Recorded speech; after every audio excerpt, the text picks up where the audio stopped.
Halo, selamat pagi guys. Kali ini Mbak Sukrip akan menceritakan pengalaman horor yang dialami, sebut saja namanya Bejo. Dia ini tinggal di sebuah desa terpencil di kota Kediri guys. Warga di desa itu hanya sekitar 200 sampai 300 orang saja. Dan desa itu dikelilingi oleh hutan, persawahan, dan perkebunan warga. Saat itu belum ada aliran listrik yang masuk ke sana guys. Jadi bisa dibayangkan betapa sepinya desa itu.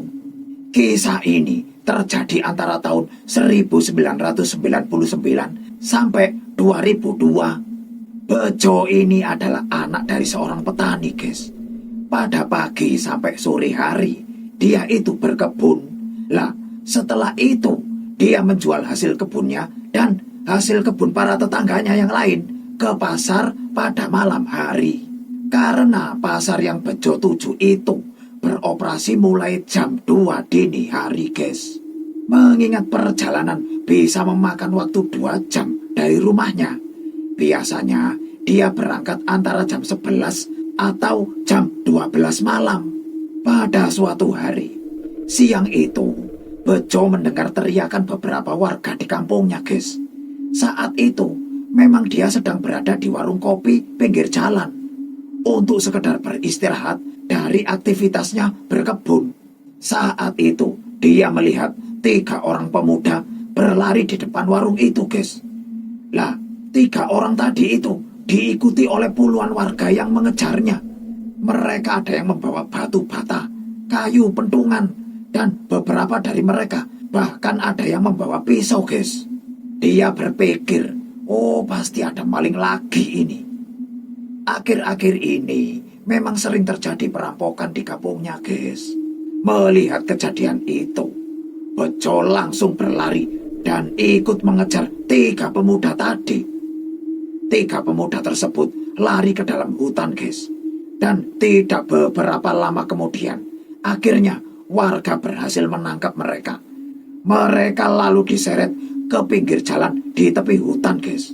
Jalan raya ini membelah hutan yang berada di kawasan itu. Sedangkan hutan itu memang sudah terkenal dengan cerita-cerita mistisnya guys. Saat itu warga yang sudah marah lalu menghakimi mereka bertiga. Tubuh mereka pun ya tidak berdaya menahan amukan warga. Lalu beberapa pemuda terlihat menyiram tubuh mereka dengan bensin guys. Bejo tidak kuat melihat pemandangan itu. Sebenarnya dia itu ingin menghentikan aksi warga pada saat itu. Namun apa yang bisa dilakukan oleh Bejo ini? Dia hanya seorang remaja biasa yang dilahirkan di tengah-tengah keluarga petani guys. Beberapa saat kemudian aroma daging yang hangus terbakar pun tercium di sekitar tempat itu. Bejo melihat tubuh mereka meronta-ronta. Dan setelah beberapa lama, akhirnya tubuh mereka sudah tidak bergerak lagi guys. Mereka bertiga pun tewas di tangan warga. Beberapa bulan telah berlalu semenjak kejadian itu. Kini jalur pelintasan yang membelah hutan ini menjadi agak sepi guys. Apalagi jika sudah masuk maghrib. Sebelum adanya kejadian pembakaran itu, jalur ini memang sudah terkenal angker. Banyak warga sering diganggu oleh beberapa penampakan makhluk halus guys. Lalu pada suatu hari, seperti biasa, setelah Bejo melihat waktu sudah menunjukkan pukul 10 malam, dia mulai bersiap membawa beberapa hasil kebunnya dan para tetangga. Setelah selesai mencuci dan mengelap motor tua kesayangannya, dia lalu menaruh keranjang di atas motor itu guys. Keranjang ini terbuat dari bekas karung goni yang dibuat sedemikian rupa agar bisa menampung muatan yang banyak. Dia lalu memasukkan beberapa hasil kebun ke dalam keranjang. Dan sisanya yang tidak masuk, dia taruh di atas jok. Posisinya tepat di tengah-tengah antara keranjang yang kanan dan yang kiri. Setelah itu, dia mengikatnya agar tidak jatuh saat motor berjalan. Setelah semuanya siap, dia mulai menghidupkan motornya untuk menuju ke pasar. Dia harus melewati jalan raya yang membelah hutan angker itu, guys. Belum lagi, jalan setapak dari rumahnya ke jalan raya harus melewati pemakaman tua yang berada di ujung jalan. Inilah rutinitasnya setiap hari, guys. Dan tidak ada jalan lain selain jalan itu. Singkat cerita, dia mulai melewati jalan setapak itu. Jalan itu berbatu dan agak becek akibat hujan tadi sore. Hal itu membuat ban motornya sesekali agak selip, guys. Jalan itu begitu gelap dan dia hanya mengandalkan lampu dari motor tuanya itu. Setibanya di ujung jalan, Bejo mulai agak merinding, guys. Tidak tahu kenapa, malam ini begitu terasa lain dari biasanya. Jalan di sekitar pemakaman ini agak menanjak. Dia berusaha memaksa motor tua itu agar mampu untuk melaluinya. Tiba-tiba, motornya mendadak mati, guys. Antara kesal dan takut, dia berusaha mendorong motornya untuk melewati jalan yang menanjak itu. Karena dia mikir, tidak mungkin mengengkol motor dengan beban berat di jalan yang menanjak. Bejo pun memutuskan untuk mendorong motor itu sampai ke jalan yang agak datar. Saat mendorong motor itu, tanpa sadar, pandangan Bejo terpaku pada sebuah pohon besar yang berada di tengah pemakaman. Saat itu, dia melihat seorang wanita berdiri, guys, mengenakan gaun warna putih yang kotor dengan rambut yang terurai, guys. Astagfirullahaladzim, dia pun panik bukan main. Lalu dia terus mendorong motornya dengan sekuat tenaga. Bejo mendorong tanpa memperdulikan jalan yang agak rusak, guys. Itu membuat sesekali kakinya tersandung oleh bebatuan. Setibanya di jalan yang datar, dia lalu menghentikan larinya. Sambil mengatur nafas, dia lalu mencoba menghidupkan motornya lagi. Alhamdulillah, motornya kini sudah hidup, guys, dan siap melanjutkan perjalanan ke pasar. Dia langsung tancap gas dan berharap agar cepat sampai ke tujuan. Setelah beberapa lama, tibalah dia di jalan yang membelah hutan angker itu. Jalan di mana pernah terjadi pembakaran 3 orang pemuda yang dicurigai sebagai maling oleh warga pada waktu itu. Dalam hati Bejo bergumam, semoga saja aku tidak diganggu lagi. Namun, kenyataan tidak seindah ekspektasinya, guys. Lagi-lagi, motornya mendadak mati di tengah-tengah jalur perlintasan itu. Di tengah kegelapan hutan itu, motornya tiba-tiba mati, guys. Bisa kalian bayangkan bagaimana rasanya saat itu? Ya Allah, mimpi apa aku semalam? Gitu, guys. Bejo lalu mengengkol motornya dan berusaha sekuat tenaga agar motor tuanya itu hidup kembali.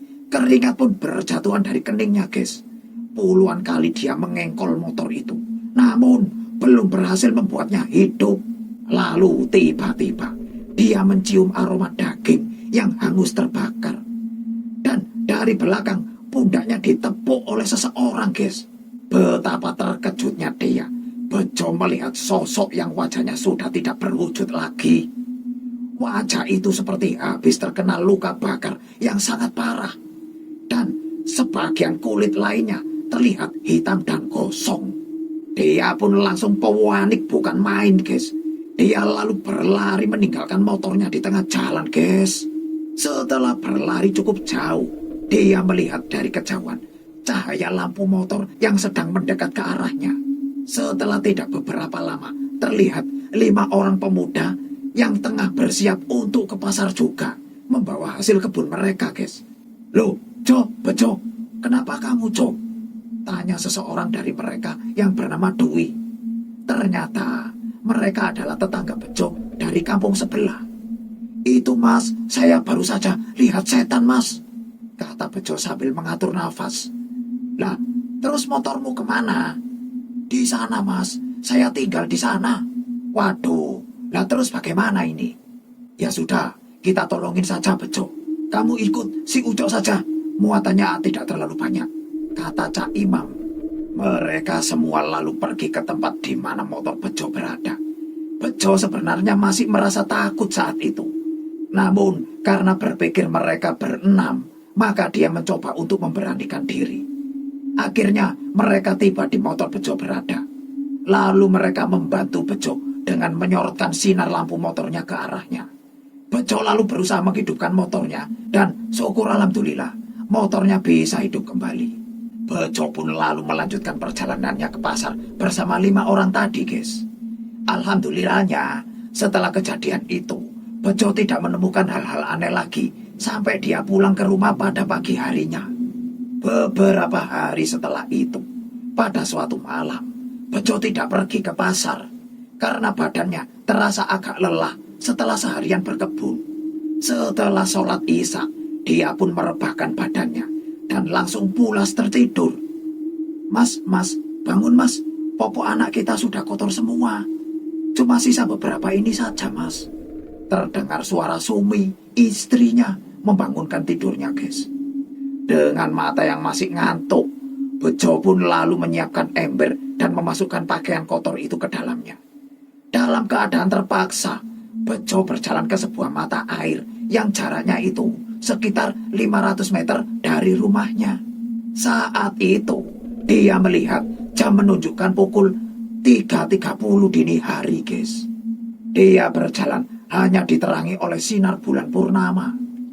Mata air itu berada di pinggir sebuah danau, dan sebelahnya terdapat sebuah pohon besar yang usianya mungkin sudah ratusan tahun. Dia menyusuri jalan setapak yang begitu gelap. Banyak sekali pohon bambu yang berbaris sepanjang jalan itu, guys. Dia pun mempercepat langkahnya, berharap segera bisa menyelesaikan tugas negara saat itu. Bejo memikul 2 ember berisi pakaian kotor anaknya yang dia ikat pada sebatang bambu. Akhirnya dia tiba di mata air tersebut. Mata air ini berada di antara bebatuan. Bejo langsung mengeluarkan pakaian kotor yang berada di ember dan segera menyikat-nyikat pakaian itu. Sesekali dia mengambil air dari mata air itu menggunakan sebuah gayung. Ketika sedang asik mencuci, tiba-tiba dia mendengar suara yang memanggil namanya, guys. Bejo. Seketika itu, dia menghentikan aktivitasnya mencuci dan dia mengarahkan pandangannya ke segala penjuru. Namun, dia tidak melihat siapapun di sana, kecuali hanya dirinya yang tengah kebingungan, guys. Suara siapa barusan ya? Dalam hati dia bertanya. Karena merasa tidak ada orang, dia pun lalu kembali melanjutkan aktivitasnya. Bejo berusaha menepis pikiran-pikirannya soal makhluk gaib. Setelah beberapa lama, suara itu kembali terdengar, guys. Bejo, gitu. Dia kembali mencari asal suara itu. Namun, lagi-lagi dia tidak mendapati siapapun berada di sana. Akhirnya, Bejo berusaha semaksimal mungkin untuk bisa cepat-cepat menyelesaikan kegiatan mencucinya, guys. Setelah selesai, dia lalu kembali menaruh pakaian-pakaian tersebut ke dalam ember dan bersiap untuk pulang ke rumah. Saat dia bangun dari posisi duduknya dan bersiap akan melangkah, tiba-tiba Bejo mendengar suara itu lagi. Saat dia noleh ke belakang, tiba-tiba dia melihat penampakan sosok makhluk yang dibungkus dengan kain putih. Pocong, guys. Seketika itu pun Bejo langsung lari tunggang langgang sambil memikul beban 2 ember pakaian yang masih basah di pundaknya. Setibanya di rumah, dia langsung menutup pintu rapat-rapat. Sumi, istrinya, terlihat kebingungan dengan tingkah laku Bejo. Loh, mas, kenapa mas? Gak apa-apa kok, dek, gak apa-apa. Lalu Sumi pun menyuruh Bejo untuk segera menjemur pakaian yang baru saja dia cuci. Karena takut membuat istrinya panik, Bejo pun merahasiakan pertemuannya dengan pocong itu dan menuruti kata-katanya. Dengan rasa takut yang masih menyelimutinya, Bejo lalu menjemur pakaian itu di halaman samping rumah. Lah, jemuran itu masih menggunakan 2 buah tiang yang dibuat dari kayu, guys. Di bagian atasnya diikat dengan tambang yang dikaitkan dari kayu satu ke kayu yang lain. Saat dia sedang menjemur pakaian, Tiba-tiba tali jemuran itu bergerak sendiri, guys. Seolah ada yang memutar-mutarnya. Karena merasa masih diliputi rasa takut melihat pocong di mata air tadi, Bejo pun langsung lari masuk ke rumah, meninggalkan beberapa pakaian yang belum sempat dia jemur. Saat di dalam rumah, dia melihat istrinya itu sedang tertidur bersama anaknya. Tanpa pikir panjang, Bejo pun langsung menarik selimut dan menutupi wajahnya, berharap pagi segera datang. Singkat cerita, pagi pun tiba. Ketika Bejo bangun, dia ngecek pakaian yang belum sempat dia jemur. Saat itu Bejo melihat pakaiannya itu sudah tersusun rapi di tali jemuran. Syukurlah, alhamdulillah. Dia pikir mungkin istrinya yang merapikan. Bejo lalu ke dapur untuk membuat secangkir kopi. Setelah siap, dia lalu membawa kopi itu ke teras rumah untuk bersantai sejenak sebelum pergi berkebun. Saat itu, dari jauh dia melihat Sumi istrinya berjalan ke arah rumah sambil menggendong anaknya, guys. Loh, dari mana, Dek? Tanya Bejo. Dari rumah Mbak Siti, Mas. Lah, Siti itu adalah sepupu Bejo. Rumahnya kurang lebih 50 meter dari rumah Bejo. Jemuran di samping tadi kamu yang ngerapiin ya? Kata Bejo sambil menyalakan sebatang rokok. Loh, tidak, Mas. Tadi anakmu ini panas. Lalu aku cepat-cepat ke rumah Mbak Siti. Karena aku pikir anaknya kan habis sakit juga. Panas kemarin. Jadi mungkin obat panasnya masih ada. Lah ini alhamdulillah sudah adem. Kata istrinya sambil berjalan ke dalam rumah. Lalu siapa yang membereskan jemuran tadi malam? Bejo pun tidak habis pikir. Setelah kopi di cangkir sudah habis, Bejo lalu mandi dan bersiap berkebun. Tidak lupa dia memastikan kondisi anaknya yang tadi pagi sempat panas. Dan setelah dirasa sudah agak mendingan, Bejo pun lalu pamit kepada istrinya.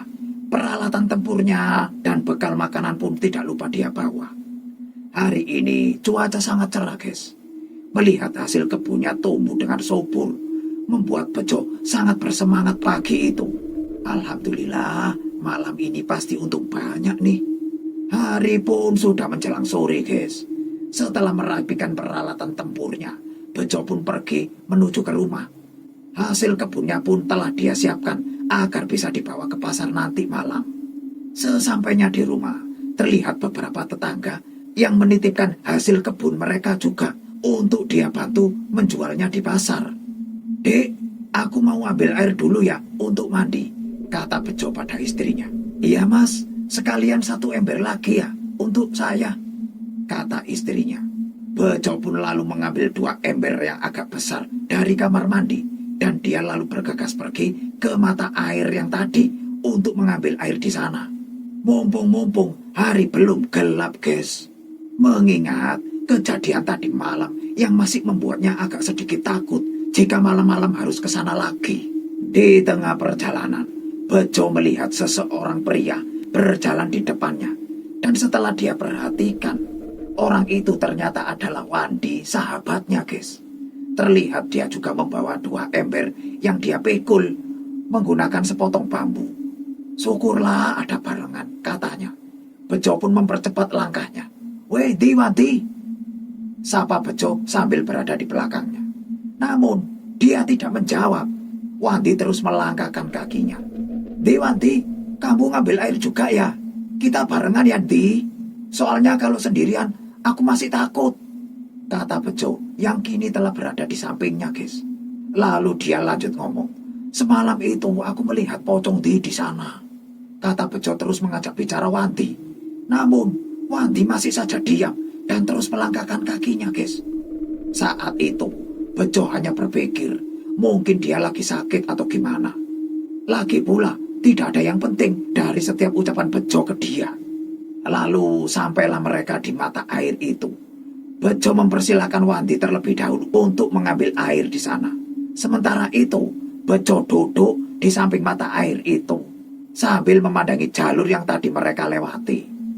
Deretan pohon bambu itu, guys, membuat Bejo merinding. Memang banyak sekali cerita-cerita warga yang menemui sosok makhluk halus di sana, guys. Tiba-tiba, dari jauh, dia melihat dua orang pemuda yang berjalan ke arahnya sambil memikul ember di pundaknya, guys. Dia melihat dua orang itu sedang asik berbincang.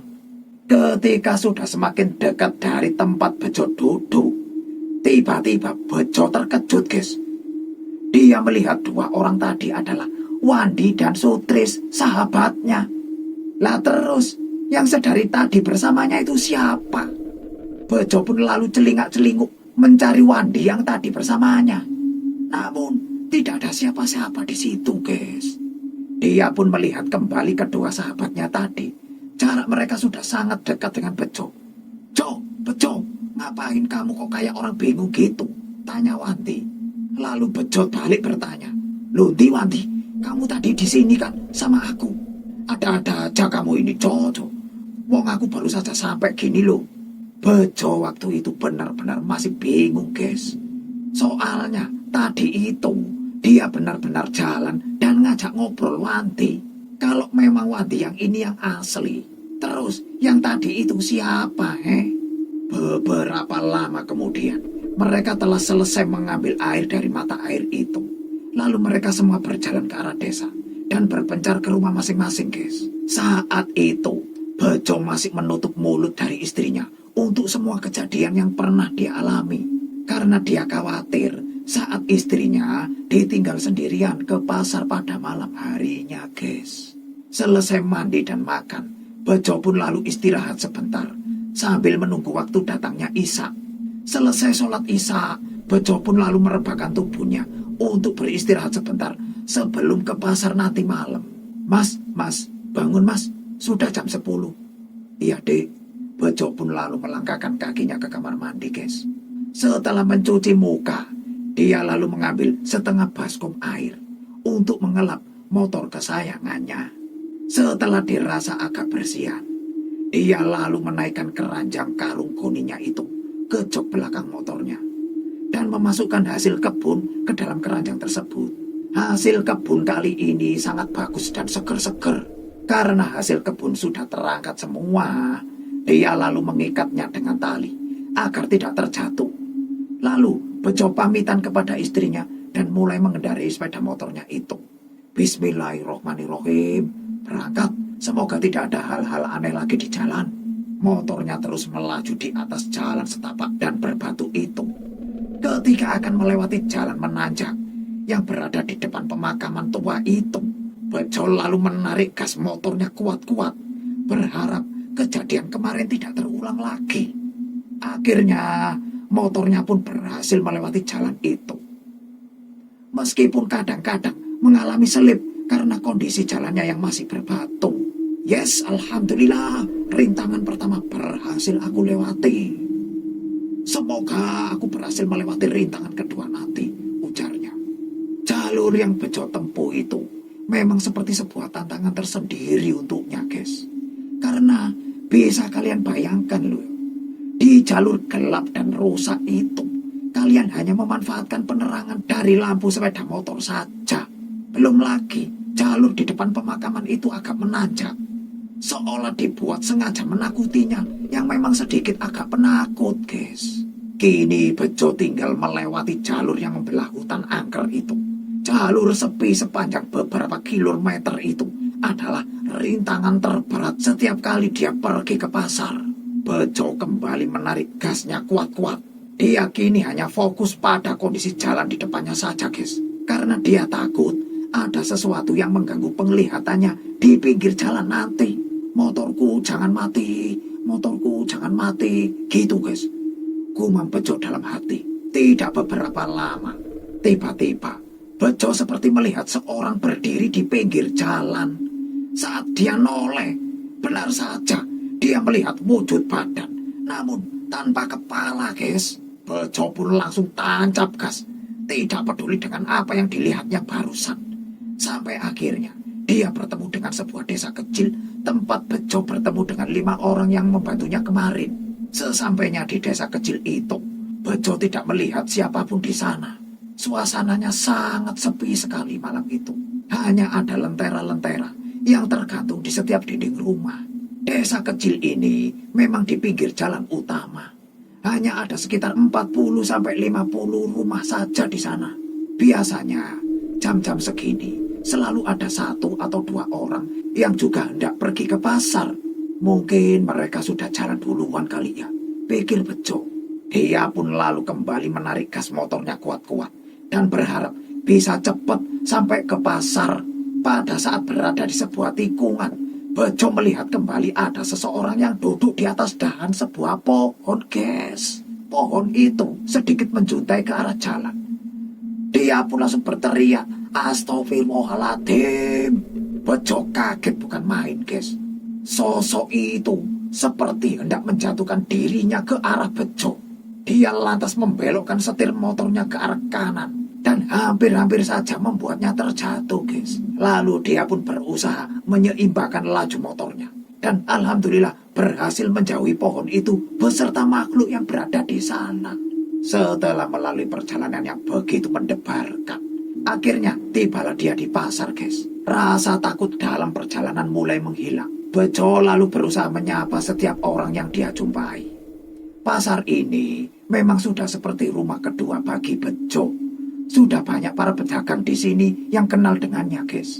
Lalu Bejo pun segera menggelar sebuah terpal dan menjajakan hasil kebunnya di sana. Di sebelahnya ada seorang bapak-bapak berusia sekitar 50 tahunan. Dia itu adalah Pak Giman. Bapak-bapak ini menjual ayam potong. Walaupun wajahnya terlihat sangar, namun siapa sangka pria ini adalah seorang yang sangat baik. Dia sering meminjamkan uang kepada para pedagang di sana yang sedang membutuhkan modal. Dan para peminjam uang itu tidak ditargetkan bunga pinjaman darinya, guys. Bisa dibilang, jika mau ngasih lebih dari pokok uang yang dipinjam, ya silakan saja. Namun, jika tidak ada, juga tidak masalah. Memang baik Pak Giman ini. Baru datang kamu, Cok? Iya, Pak. Tadi sempat diganggu makhluk halus aku tadi pas lewat hutan. Jawab Bejo sambil terus menyusun dagangannya. Kamu itu jangan takut sama makhluk-makhluk seperti itu, Jo. Jika kamu takut, mereka malah semakin berani. Ya gimana lagi, Pak? Lawong wujudnya serem, weh. Oh alah, Jo. Sini. Tak kasih sesuatu kamu. Aku dapat ini bukan dari orang sembarangan. Bila kamu ketemu makhluk itu lagi, lempar saja pakai ini, kata Pak Giman sambil memberinya satu kantong plastik kecil berisi garam kasar. Apa ini, Pak? Sudah, kamu tenang saja. Itu bukan garam sembarangan, Jo. Nanti garam ini kalau mau habis, bisa kamu campur dengan garam kasar di rumahmu. Pokoknya ini mujarab, Jo. Dengan ragu-ragu, akhirnya Bejo menerima pemberian dari Pak Giman itu. Ya sudah, Pak, terima kasih ya kalau begitu. Singkat cerita, matahari mulai menampakkan sinarnya, guys. Pertanda sudah waktunya untuk beres-beres. Setelah semua perlengkapan sudah siap di atas motor, Bejo pun lalu pamitan kepada Pak Giman.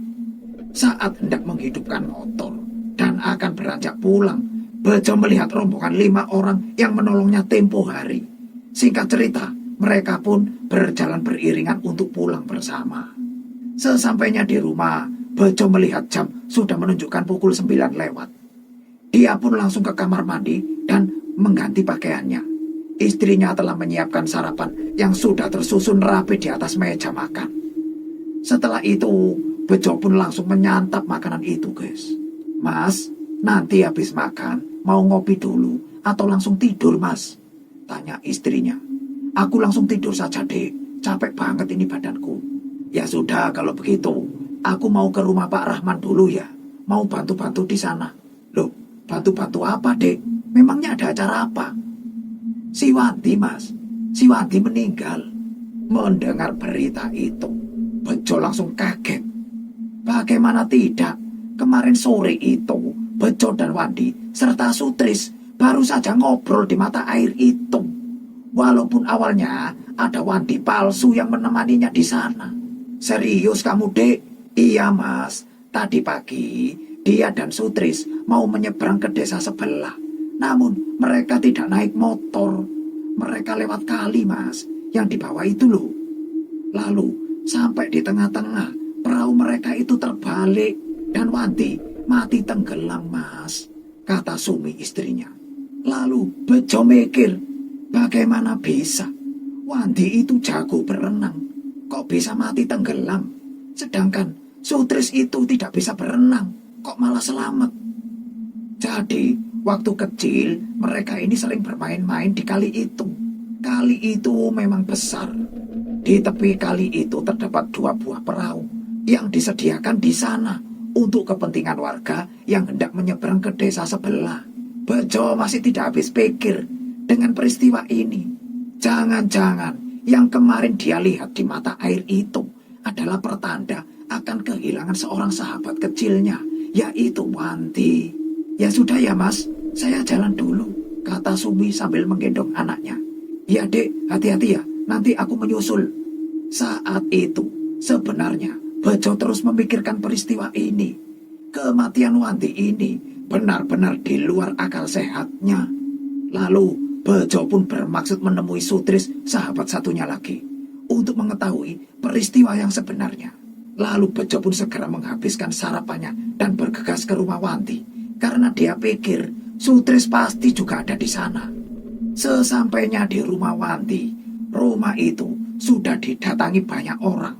Bejo lalu masuk ke dalam rumah Wanti dan melihat jenazah Wanti sudah dikafani dan siap untuk dikuburkan, guys. Di sebelah jenazah itu ada Sutris yang masih terlihat shock. Bejo lalu menghampiri Sutris dan memberi kode untuk bicara di luar. Mereka pun duduk agak menjauh dari keramaian. Tanpa basa-basi, Bejo langsung menanyakan kronologi sebenarnya atas peristiwa itu. Dengan suara yang masih menahan tangis, Sutris menceritakan semuanya kepada Bejo. Jadi, pagi itu mereka berniat untuk pergi ke desa sebelah dengan maksud menanyakan informasi pekerjaan kepada salah satu kerabat Wanti yang tinggal di sana, guys. Awalnya, Sutris sudah menyarankan untuk naik motor saja dan mengambil jalur memutari kali itu. Karena Sutris memang tidak bisa berenang dan takut sekali dengan kali itu. Mengingat sewaktu kecil, dia pernah tenggelam di sana, guys. Namun, Wanti memaksa dan berjanji akan menolongnya jika terjadi apa-apa nanti. Dengan terpaksa, Sutris pun menurut dan akhirnya mereka sepakat untuk melewati kali besar itu. Mereka menggunakan 1 buah perahu kecil di sana. Arus pun terlihat sangat tenang saat itu, guys. Namun, entah kenapa, saat tiba di tengah, perahu mereka seperti ada yang mendorong dari samping dan membalikkan mereka berdua. Saat pertama kali jatuh, mereka berdua sudah sempat berpegangan pada perahu yang sudah dalam kondisi terbalik itu. Namun, tiba-tiba, Wanti seperti ditarik dari bawah oleh sesuatu. Wanti sempat berontak dan berpegangan erat pada tangan Sutris. Dan Sutris pun sekuat tenaga menarik Wanti sambil tangan kirinya berpegangan erat pada perahu tadi, guys.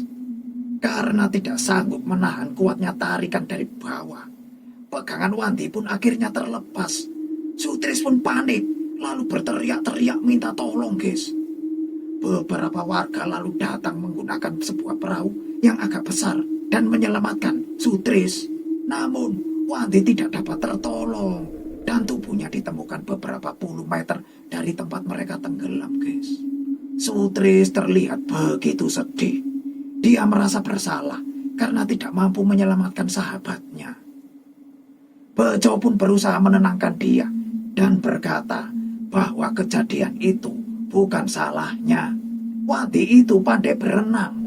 Pasti ada sesuatu yang menarik tubuhnya sehingga dia terseret ke dalam kali besar itu. Setelah selesai mendengarkan cerita Sutris, mereka pun kembali ke rumah Wandi. Bejo duduk di sebelah kiri jenazah Wandi, sementara Sutris berada di sebelah kanannya. Bejo terus memperhatikan wajah Wandi yang sudah rapi didandani, lengkap dengan kapas yang telah menutupi kedua lubang hidungnya, guys. Wajahnya saat itu sudah mulai membiru, benar-benar di luar akal sehatnya. Apa yang sebenarnya terjadi? Dan mengapa ada Wanti palsu yang dia temui sebelum Wanti meninggal? Apakah itu sebuah isyarat? Sesekali Bejo melihat ke arah Sutris. Air matanya seakan telah habis untuk menangisi sosok sahabatnya yang kini telah terbujur kaku itu. Tiba-tiba waktu menunjukkan pukul 11 siang. Dan tibalah waktu untuk memakamkan jenazah Wandi. Sebuah keranda yang berada di Suro diambil oleh beberapa warga dan kini telah siap menunggu di halaman rumah Wandi, guys. Mereka pun akhirnya mengangkat tubuh Wandi dan merebahkannya di atas keranda. Setelah keranda yang terbuat dari besi itu ditutup, Bejo pun langsung menutupinya dengan kain hijau berlafadzkan La ilaha illallah, guys. Kemudian keranda itu diangkat oleh beberapa warga. Lalu mereka berjalan beriringan menuju pemakaman di ujung jalan setapak yang sering Bejo lalui ketika hendak ke pasar. Sesampainya di pemakaman, tubuh Wandi lalu dimasukkan ke liang lahat. Sebuah peristirahatan terakhir yang pastinya akan kita alami juga nantinya, guys. Setelah tali pengikat pada kain kafan dibuka, perlahan-lahan tanah mulai dimasukkan ke dalam lubang kubur. Tubuh Wandi yang telah terbungkus kain putih itu pun semakin lama semakin tidak terlihat karena tertimbun tanah. Isak tangis pun terdengar dari sanak keluarganya Wandi, guys. Singkat cerita, setelah kematian Wandi, Bejo jadi agak takut bila keluar malam-malam melewati pemakaman itu. Terlebih lagi, ada rumor yang berkembang di masyarakat kalau ada beberapa petugas ronda yang melihat sosok Wandi, guys. Ada yang melihat sosok itu berdiri di pinggir makam dan terus mengeluarkan kata-kata minta tolong pada warga yang liwat. Ada juga beberapa ibu-ibu yang sedang mencuci baju pada sore hari di pinggir kali. Mereka melihat sebuah tangan dari dalam air yang seakan-akan minta tolong untuk ditariknya ke atas. Cerita-cerita itu membuat Bejo semakin takut saja. Dan sialnya lagi, malam ini dia harus kembali ke pasar, guys. Dan tentu saja dia harus melewati jalur pemakaman itu. Setelah semua hasil kebun sudah terikat kencang di atas motornya, Bejo pun lalu meninggalkan rumah untuk pergi ke pasar seperti biasa. Sebelum memasuki area pemakaman, Bejo mengucapkan doa. Dia berharap tidak melihat sosok goib di sana. Ketika sepeda motornya sudah hampir melewati area pemakaman itu, tiba-tiba, guys, Bejo melihat ada sebuah aliran air di pinggir jalan. Dia terus memperhatikan dari mana air ini datang. Pikirnya sambil terus mengendarai sepeda motornya. Soalnya hari ini tidak ada hujan. Lah terus air itu dari mana? Tidak beberapa lama kemudian, tiba-tiba Bejo melihat sosok tubuh yang berdiri diam di pinggir jalan, guys. Dan ternyata dari sosok itulah air tadi itu berasal. Bejo langsung kaget bukan main, guys. Dia lalu menarik gas motornya kuat-kuat. Sekilas sosok itu seperti menjulurkan tangan ke arahnya. Dia pun panik bukan main, guys. Lalu Bejo terus mempercepat laju motornya sampai tibalah dia di jalur utama. Saat itu dia teringat garam yang diberikan oleh Pak Giman. Bejo lalu memberhentikan laju motornya sebentar dan mengeluarkan garam itu dari bungkusan plastik di kresek yang ditaruh di kantong jaketnya. Dia lalu menggenggam garam itu di tangan kirinya dan melanjutkan laju motornya dengan tangan kanan. Dia sambil bergumam, guys, nongol lagi, tak siram kamu pakai garam ini. Seketika laju motornya berjalan pelan, guys. Kali ini Bejo yang penakut malah berharap ada sosok yang muncul di jalur yang membelah hutan itu. Dia tiba-tiba jadi berani, guys, karena dia sudah punya senjata. Namun anehnya sampai pasar dia malah tidak mengalami kejadian-kejadian aneh lagi. Benar-benar mujarab garam ini.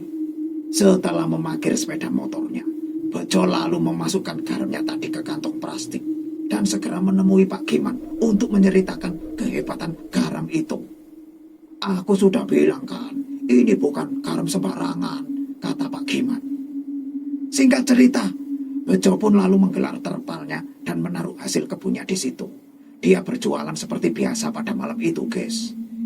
Waktu berjalan begitu cepat, tidak terasa hari pun sudah pagi. dan sudah saatnya dia untuk pulang. Pak Giman pun sedang sibuk beres-beres. Selesai merapikan semua sisa dagangannya, Bejo pun mulai mengendarai sepeda motornya, guys. Suasana langit pada pagi itu kurang begitu bersahabat. Awan hitam sudah terlihat di beberapa titik. Angin dingin pun merasuk hingga menembus jaketnya yang memang sudah lusuh. Waduh, mau hujan nih Rek, pikir Bejo dalam hati. Dia pun menambah kecepatan motornya, berharap bisa mendahului hujan. Namun, ketika sampai di pertengahan jalan, hujan pun turun deras sekali, guys. Jarak pandang pun berkurang, karena dia mikir jika dipaksakan akan berbahaya. Maka, dia pun mencari tempat untuk berteduh. Saat itu, Bejo melihat sebuah gubuk kecil di pinggir jalan. Ukurannya itu kecil sekali, cuma 2 kali 3 meter lah. Di sana, ternyata ada juga orang yang sedang berteduh. Tanpa mikir panjang, dia pun langsung berhenti dan menunggu hujan reda di sana. Saat itu, dia melihat sebuah sepeda ontel yang terguyur hujan, guys. Dia lalu mikir, mungkin itu punya si bapak ini. Sambil duduk, Bejo terus memandangi jalan yang diguyur hujan di depannya itu. Jalan yang membelah hutan itu kini telah menjadi basah dan membuat genangan air di beberapa tempat. Bejo lalu sadar akan bapak yang ada di sebelahnya itu dan berniat untuk menyapanya serta sekedar ngobrol untuk menghilangkan rasa jenuh saat itu. Namun ketika dia noleh ke arahnya, tiba-tiba bapak-bapak itu sudah tidak ada, guys. Karena penasaran, Bejo pun lalu melihat ke samping gubuk. Barangkali dia sedang buang air kecil atau apa. Namun dia tidak melihat siapa-siapa di sana. Dan kembali, guys, bulu kuduknya berdiri. Bejo langsung mengeluarkan garam pemberian Pak Giman dan bersiap untuk semua kemungkinan yang ada. Tapi tiba-tiba motor tuanya terjatuh sendiri. Bejo lalu bergegas ke tempat di mana motornya diparkir. Dia melihat tidak ada sesuatu yang membuat motornya terjatuh, guys. Lalu, ini ulah siapa? Ketika Bejo hendak mengangkat motornya ke posisi semula, garam itu lah kok jatuh sih dari jaketnya. Karena tadi garam itu tidak sempat diikat. Yo akhirnya garam tadi tumpah dan terbawa air hujan, guys. Waduh, sialan, kata Bejo sambil membetulkan posisi motornya. Setelah posisi motornya telah kembali ke semula, Bejo pun berusaha mengambil sisa-sisa garam yang masih ada di bawah, guys. Dan pada saat itulah dia mendengar suara tertawa. Suara itu terdengar agak berat dan sedikit serak. Bejo pun lalu mencari sumber suara itu.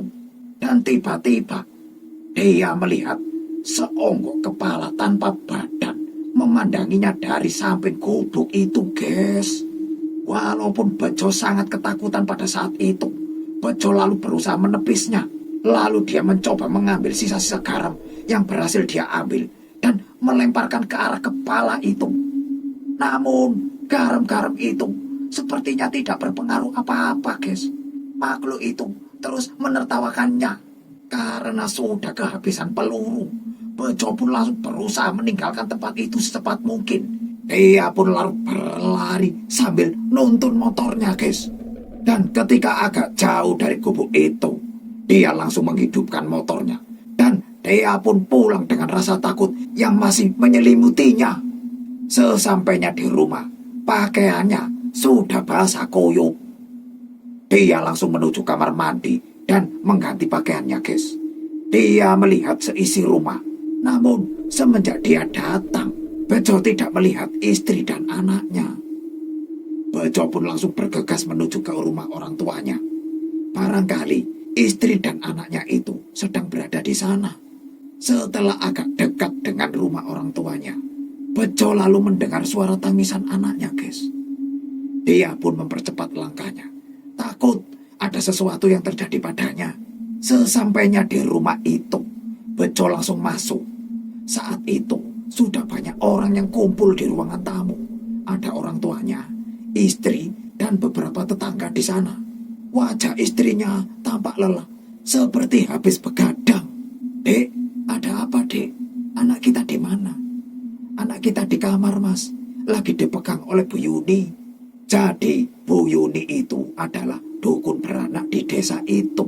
Dan kadang-kadang dia dipanggil untuk menyembuhkan anak kecil yang sakit karena ketempelan, guys.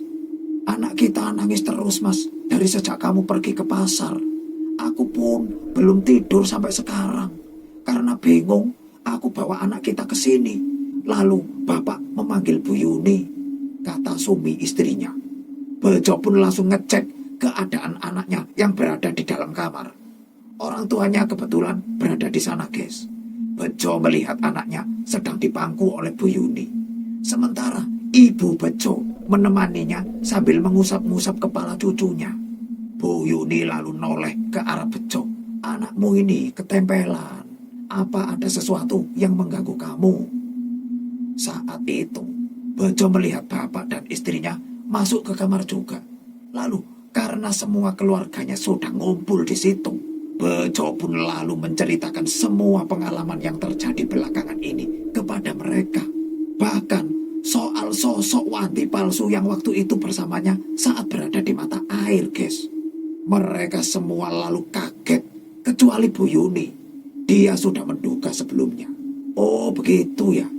Soalnya anakmu ini ketempelan lebih dari satu makhluk, kata Bu Yuni.